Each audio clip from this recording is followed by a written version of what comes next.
It is crazy. It's Digimon and Beyonce. They're just bombarded with it. And it's constant dialogue, talking, opening their eyes to different things, different events, people. And then it's true, like Ana said, is when they notice something, like her son noticed they built another mall. My daughter Luna noticed, how come there's no billboards in San Marino that have beer on them, or, how come they're only here where we live, or, and then that opens a new dialogue. And then slowly we're inching our way in, and es resistencia cada día. So I just wanted to address that real quick.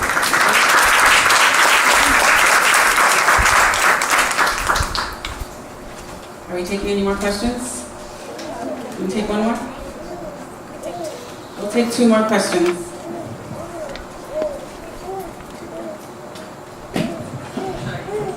She's going to hand you the mic. Okay. Hi. Thank you for being here, and thank you for nourishing us with your presence and with your knowledge. As a female and as a feminista, Chicana, and Angelina, I find it very difficult to find organic produce and nourish myself through foods that really benefit my body and whatever conditions or chemical reactions I have within myself. So I want to know how you, as women, nourish your babies, nourish yourself, and really try to engage, into nourishing yourself in a better way and avoiding, with your busy schedules, avoiding corporations such as Starbucks, McDonald's, that are basically poisoning us. I know, sorry, it's long. Where to begin? So when I first moved to LA, I lived in MacArthur Park, Alvarado and 12th Street. Do you guys know that area? The hood, right? And I was like, okay, this is LA. And we had the Food for Less across the street, which was great, and a few other supermarkets, but Food for Less was the best. And I'd go down there and I'd go, where's all the organic stuff? And you have different cereals here as well. But I have to say, I loved all the Mexican food, because in Australia, good luck. Good luck trying to find good Mexican food. But it wasn't, a year ago we moved to the city of Glendale, and Whole Foods was in my neighborhood, and Trader Joe's. And I was like, oh, what's all of this? And it really is, it's such a atrocity what is happening. They call it in South Central, they call it a food apartheid. Is anyone familiar with Community Coalition? So they're organizing a lot to change that, because there's more liquor stores in South Central than there is in any city in the entire United States of America, which I find is insane. So you can walk a block and buy liquor and junk food, like you said. That area as well, you cannot find healthy food there. It's very, very difficult. For me, I've been more aware of it, because everything I eat, my baby eats through me. So I've been trying really hard to make my own foods. Now that I'm feeding her, I'm starting, I don't buy anything, I make it myself. And in a way, that's my form of resistance too, is breastfeeding, not giving her formula, and there's a lot of pressure. When I was pregnant, the formula company sent me a massive container of formula to my house. I don't even know how they knew I was pregnant or got my address, but it's like drugs, they're pushing it on you, right? Just try this out, just try it, give it a little go, just have a little bit. I threw it in the trash straight away, because I just said, you know what, I don't even want it around. I want to feed my child, with breast milk, and it's the most nutritious way. So I don't know, it's really hard, but what I believe the future is community gardens. I think if we can feed ourselves and we can grow our own fruits and vegetables, we can kick Monsanto's ass out, and whoever controls the food controls the food. We can empower ourselves that way, and it's something I really want to spend time with in the future, and teach her how to grow her own fruits and vegetables as well.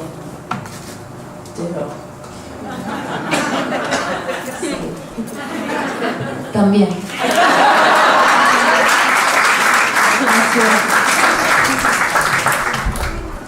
Hi Marta, hi everyone. Thank you so much for tonight. What a beautiful evening. So along this line of resistance, what is something that you're continuing to do for yourself as a woman who's now a mom that you weren't doing before, or people said, oh, you can't do that because you're a mom now? I'm curious about kind of that piece. A continuación en esta idea de lo que es resistencia, he visto muchas veces con amistades o familia, o ya que eres mamá no puedes hacer tal cosa. So, ¿qué es algo que siguen haciendo por sí mismas?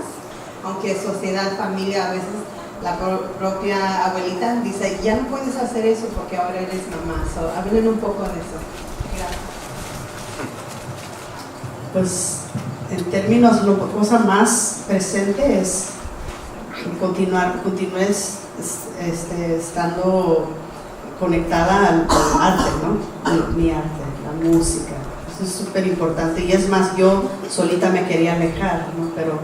Pero por mi esposo, afortunadamente por mi esposo, no necesariamente por mí, él me empezó a decir, Marta, no, es tu turno, quién sabe qué, no, ahora vamos a hacer esto, ahora vas a ensayar, ahora vas a hacer esto, lo otro, ¿no?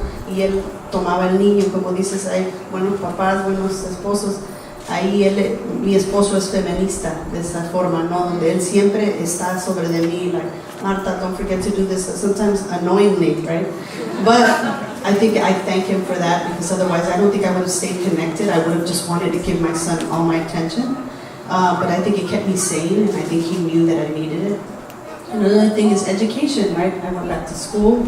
I thought, I can't, as much as I wanted to continue music, there were things about myself that I think I wanted to keep learning things, and to also put knowledge out there as well. There were a lot of people that were interviewing us about our music, things like that. I thought, I could write about us. I could write about the music. I could write, so I thought I'd go back and then sex. Keep having sex.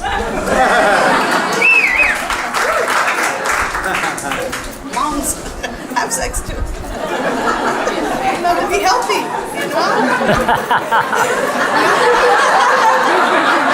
mean, I don't anymore, hopefully. I'm not anymore, but I did.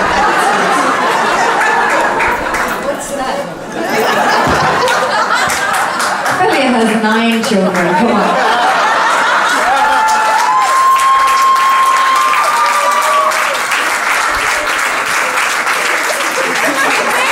That reminds me about after I had my 9th child, I was at an event, a basketball game where my husband was playing, and I met one of my girlfriends from elementary school to high school, and she said, how many children do you have? I said, I have 9. God, I never thought of you as sexy in school. I wasn't.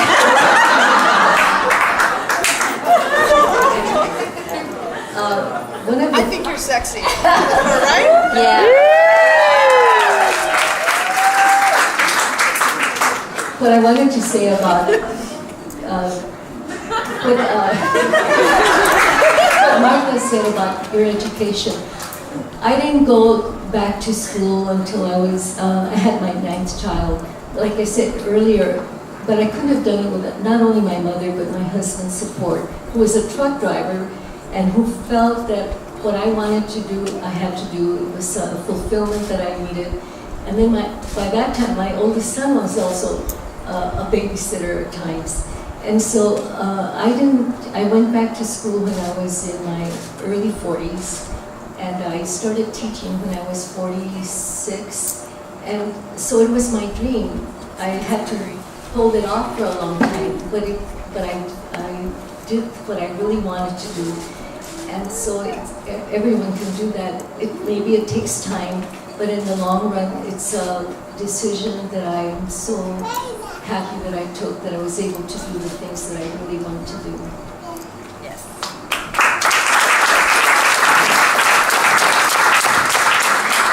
Bueno, yo creo que lo que pasa es que también hay una cosa que se establece mucho, que como que uno cree, yo me acuerdo cuando me embaracé, como que yo pensé, mi primera reacción fue como, oh, se acabó mi vida, como que, ¿no? Como una reacción inmediata. Y con el tiempo me di cuenta que finalmente no es, la vida comenzó otra vida, ¿cachai? Y otra vida no solamente de un hijo, que, bueno, sino que yo con él. Y creo que no es solamente que uno se acomoda al hijo, el hijo se acomoda a uno, y el hijo va a ser feliz en la medida que la madre sea feliz también. Entonces, obviamente que, no sé, me ha pasado que toqué cuando estaba embarazada de Emilia, una con Luciano también, como hasta una semana antes que nacieran, y un concierto de rap. Entonces gente publicaba: pobre bebé, ¿cómo estás sufriendo? Entonces, sí, eso es publicado. Entonces, y lo mismo volví a tocar después de las 2 semanas que parí, y yo me siento que mi hijo es tan sano, y finalmente tiene que ver con mucho con los prejuicios del resto, ¿no? O también yo pensé que jamás pensé que iba a dedicarme al rap en mi vida. O sea, cuando tenía 18 años jamás pensé que sería mi oficio, porque no estaba escrito dentro de la planilla de oficio en el colegio, que uno dijera, oye, voy a ser médico, bueno, voy a ser rapera. Como que no estaba escrito. Entonces también ha sido muy bonito el escribir esta historia de esta manera, de manera autodidacta, y de la misma manera como ser mamá también. Entonces yo creo que voy para los 40 y me encanta seguir rapeando, y me imagino hacerlo hasta vieja, y no me cierro la posibilidad de ir a la universidad o escribir. O sea, digo, la vida está llena de sorpresas, es una caja de sorpresas a la cual uno tiene que estar dispuesto a vivirla. O sea, si uno quiere ser feliz de esta manera, en un acto de resistir también. Pero eso es lo que me han dicho, o sea, como, sigue rapeando. Sí. Pero el prejuicio del resto, yo creo.